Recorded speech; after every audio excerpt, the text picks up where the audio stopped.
அன்பு நட்புகளுக்கு இனிய வணக்கம். இன்றைய திருக்குறளும் மென்பொருளும் அதிகாரம் இல்வாழ்க்கை, குறள் எண் 49. அரண் எனப்பட்டதே இல்வாழ்க்கை, அதுவும் பிறன் பழிப்பதில்லாயின் நன்று.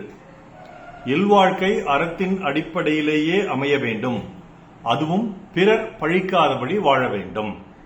The family life has to be based on virtues or fairness. The two, it has to be beyond the curse from others.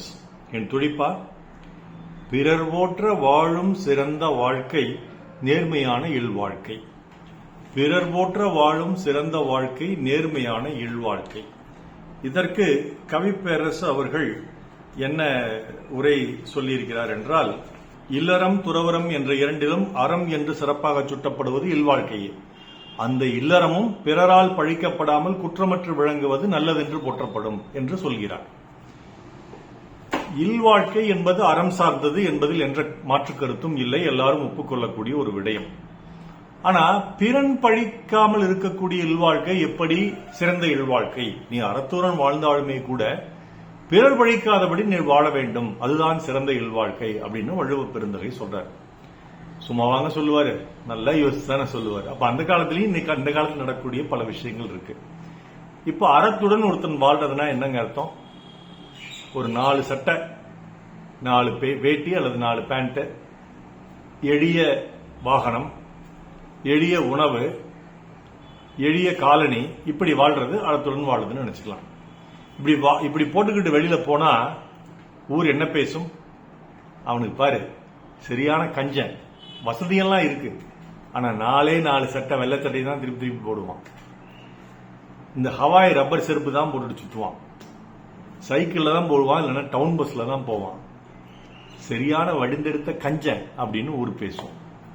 அதே மாதிரி அன்புதான மனைவி கிட்ட நம்ம அதிகமா காட்டணும், அல்லது கணவன்கிட்ட மனைவி அதிகமா காட்டணும். அன்புதான இல்வாழ்க்கையினுடைய அடித்தரம் சொல்லிட்டு பொதுவெளியில போய் ஒரு கணவனும் மனைவியும் கைகோர்த்து கொண்டு போனால் கூட அதையும் தப்பாக பேசுகிறது உலகம். இப்படி தோல் மேல கை போட்டு கூட்டு போனா கூட ஏன் வீட்டுல கொஞ்ச நாள் பத்தாதா, பொதுவெளியிலையும் வந்து இப்படி அநாகரிகமா நடந்துக்கணுமா அப்படின்னு அளவுக்கு பேசக்கூடிய மக்கள் இருக்காங்க. அதே மாதிரி பையனுக்கு செல்லம் கொடுத்து வளர்த்துறோம், அன்பு காட்டி வளர்த்துறோம். அந்த அன்பே அதிகமா போய் செல்லமாயி அவன் ஊருக்குள்ள போய் பண்ணக்கூடாத சில வேலைகள் செஞ்சான்னா அப்போ அந்த செயலுக்கும் அந்த ஊர் பழிக்கும். இவன் அப்பனும் ஆத்தாவும் செல்லம் கொடுத்து இந்த பையனை குட்டிச்சவரா பண்ணிட்டாங்க அப்படின்னு அப்பவும் பழிக்கும். அதுவும் பழிக்க உண்டாகக்கூடிய ஒரு அறம் தான், செல்லம் கொடுக்கறது அறம் தான். அடுத்தது, எங்க வீட்டுக்கு பக்கத்திலே ஒருத்தர் இருக்காங்க, காலங்காலத்துல திருநாய்கள்லாம் அவங்க வீட்டுக்கு முன்னாடி தான் கூட்டமா நிற்கும். ஏன்னு கேட்டா அதுக்கு தவறாம உணவு போடுவாங்க. உணவு போட்டு எங்க தெருவுது வரைக்கும் அது யாரும் கடிக்கல. ஆனா ராத்திரி ஆனா ஒரு கச்சேரி வைக்கவும் பாருங்க, நம்ம நல்லா ஆழ்ந்து தூங்கிட்டு இருப்போம், 2 மணி 3 மணிக்கு ஆரம்பிக்கும். அதுக்குள்ள ஒரு மாநாடு மாதிரி பேசி தள்ளும், குலைச்சி தள்ளும். இதை கேட்டது எங்க வீட்டுல ஒரு நாய்க்குட்டி இருக்குது, அதுவும் இங்கிருந்து ஒரு எதிர்குரல் கேட்கும், சட்டசபையில எதிர்பேச்சு பேசுற மாதிரி இது இங்கிருந்து பேசும். இப்படி அவங்க அறமா செஞ்சாலுமே கூட அந்த அறம் தெருவில் தூங்கும் இரவில் தூங்கும் அனைவருக்கும் ஒரு தொந்தரவாகிறது. எல்லாருமே திட்டுவாங்க, இந்த நாய்களுக்கெல்லாம் வீணா உணவு போட்டு வளர்த்தி நம்ம தூக்கத்துக்கு எடுக்கிறாங்க அப்படின்னு திட்டுவாங்க அப்படின்னு எடுத்துக்கலாம். இது மாதிரி எடுத்துட்டோம்னா சிலர் சொகுசு வாழ்க்கை வாழ்றது உண்டு. ஏங்க, சாதாரண ஒரு நம்ம இந்தியாவில் தயாரிக்கப்பட்ட ஒரு மகிழ்வுந்தில் சென்றாலும் அது பயணம் தான். 1 கோடி 2 கோடி 3 கோடின்னு போட்டு வாங்கின வெளிநாட்டு கார்ல பயணம் செஞ்சாலும் அது பயணம் தான். ஒரு நல்ல குவாலிட்டியான நல்ல தரத்தான ஒரு கார் நம்ம வாங்கி, ஒரு மகிழ்வுந்து வாங்கி நம்ம ஓட்டுறது சரி. ஆனா நம்மளை விளம்பரப்படுத்திக் கொள்ள வேண்டும் என்பதற்காகவே நான் BMW வச்சிருக்கிறேன், நான் ஆடி வச்சிருக்கிறேன், நான் பென்ஸ் வச்சிருக்கிறேன், அது மெர்சிடிஸ் பென்ஸ் சொல்றது இல்ல, மெக் அப்படிம்பாங்க, மெக் வச்சிருக்கிறேன், இப்படி எல்லாம் போய் பெருசா என்ன சொல்றது பீத்திக்கிட்டு தெரியுறாங்க இல்லையா? இது அவங்க சொந்த சுயமா சம்பாதிச்ச நல்ல அரண்படி வாழ்ந்த பணத்துலதான் வாழ்றாங்க. ஆனா அப்படி பீத்திக்கிட்டு திரிறது பிறருக்கு வயிற்றுச்சலை கொடுக்கும், அவங்க பழிப்பார்கள் அப்படிங்கறது அடுத்தது. அப்புறம் வலது கைக்கு தெரியாமல் இடது கைக்கு கொடுக்கணும், அல்லது இடது கைக்கு தெரியாமல் வலது கை கொடுக்கறது இடது கைக்கு தெரியாமல் இருக்கணும்னு சொல்லி ஒரு பழமொழி உண்டு. NS கிருஷ்ணன் அவங்க வீட்டுல அதான் நடந்தது. அவர் சாகிறதுக்கு முன்னாடி கூட தங்கிட்டு இருந்த எவர்சிலர் டம்ளரை தூக்கி ஒருத்தனை கொடுத்துட்டு அன்னைக்கு நைட்டு செத்து போயிட்டாரு. அடுத்த நாள் அவர் கொடுக்கறதுக்கு ஒண்ணுமே இல்லை. ஆனா அவருடைய வழித்தோன்றர்கள் அந்த மாதிரி மிகச்சிறப்பாக வாழ்கிறார்களா, அவர்களுக்கு எதுவும் ஒரு சொத்து சேர்த்து வைத்துவிட்டு சென்றாரா தெரியாது. அதனால நம்ம அறத்தின்படி எல்லாத்துக்கும் எல்லாம் கொடுத்தோம்னா கூட நம் குடும்பத்தை காத்துக்கொண்டுதான் அறத்தின்படி வாழ வேண்டும் என்றும் எடுத்துக்கொள்ளலாம். இப்படி அறத்தின்படி அன்பின்படி ஒருத்தன் வாழ்ந்தாலும் அது பிறரின் பழிச்சொல்லுக்கு ஆகாமல் இருப்பதுதான் சிறந்தது அப்படின்னு வள்ளுவர் சொல்றாரு. இதுக்கு ஒரு பாட்டு.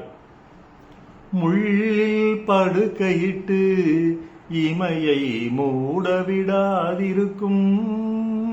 பிள்ளை குலமடியோ என்னை பேதமை செய்யுதடி, பேருக்கு பிள்ளை உண்டு பேசும் பேச்சுக்கு சொந்தமுண்டு என்று வியட்நாம் வீடு என்ற படத்தில் இந்த பாடல் வரும்.